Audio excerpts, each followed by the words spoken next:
have to understand that that level of intimacy and relationship is a place of covering where God is protecting and shielding and speaking into our life. His covenant promises are directly tied to his covering. Intimacy releases secrets, things that are hidden for us. You think about your spouse. There's things you talk about. Of course, I tell it all from the pulpit, and I probably shouldn't.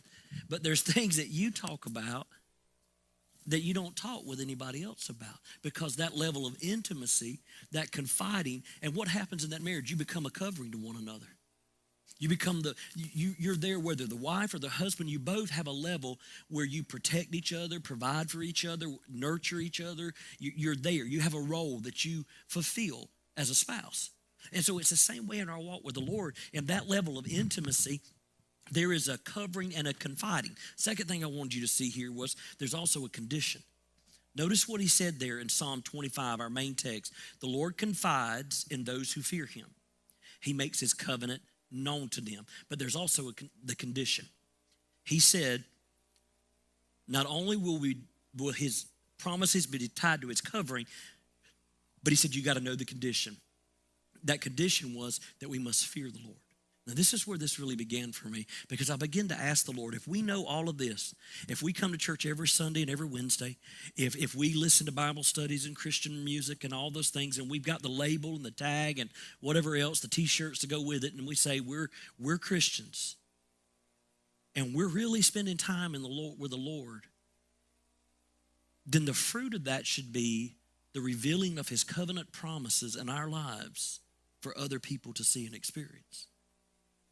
And people often say, but why are we not seeing that? Why are there so many Christians that just go to church? I believe it comes down to the fact that we've become complacent and we no longer fear the Lord. For years, people tried to get church members to fear the Lord through old school hard preaching, many times condemnation. Amen. I'm not talking about preaching the truth. I'm talking about a different kind of preaching. It's not that kind of fear. It's a reverential fear that comes out of relationship, where if we really spend time with him, you know what he wants. You know his heart for you.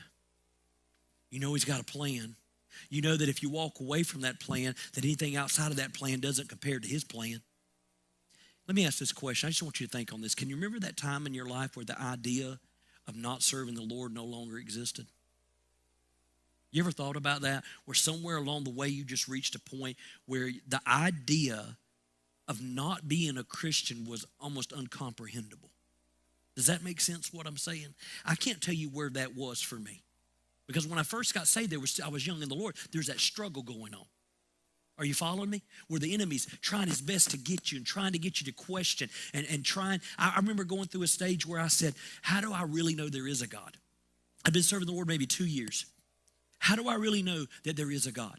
Maybe I'm giving up, this is flesh talking, okay? Maybe I'm giving up all of this and I'm giving up that, and I could just be living, I could be pursuing this career dream that I've got and pursuing this money avenue, and I could be doing all of this and not having to be home for service and not having to sacrifice, not having to give that 10%.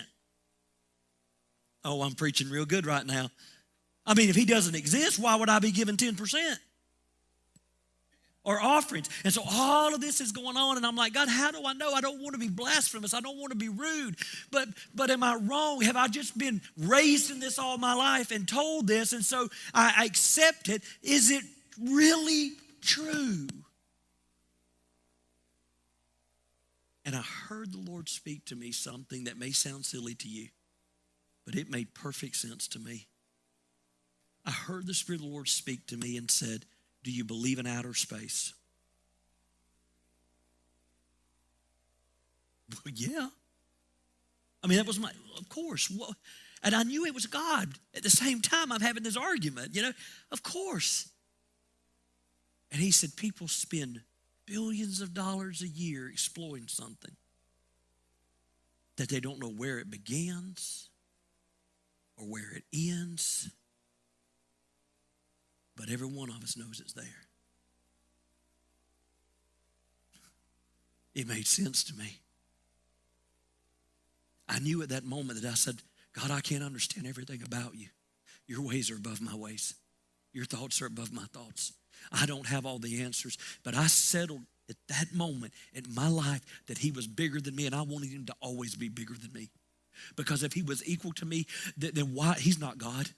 He is bigger, greater, mightier, and by faith I have to accept that there'll always be things that I don't fully understand, but his promises, his provisions, and his covenants for my life, those things he's made accessible for me. And I can live in the fullness of God and not below it. Amen? There's a condition, reverential fear. We must align ourselves underneath God's covenant rule in life. What is that rule? Those who fear the Lord will walk in a covering and a covenant. When you revere God, you will walk in that covering and the revelation of his covenant. Many times I believe Christians walk out of that protective covering because they stop fearing him. What do you mean? They drift away. Well, how do we drift away? We're not spending time in our word. We're not spending time in prayer. I love for the church to be full. I love for people to come to church. But the thing that I really love more than any of it is that I know you're spending time in his word. Just hear what I said. If you're surviving off a sermon on Sunday and a sermon on Wednesday once, twice, 3, 4 times a month, and you're not having that personal sit-down relationship with him, you're never going to have that Proverbs 25 type experience in your life where he confides in you and reveals things to you. I will confide in you. I will reveal my covenants to you. But if you do not do these things, then you walk outside that blessing. And one of those principles is tithing and giving.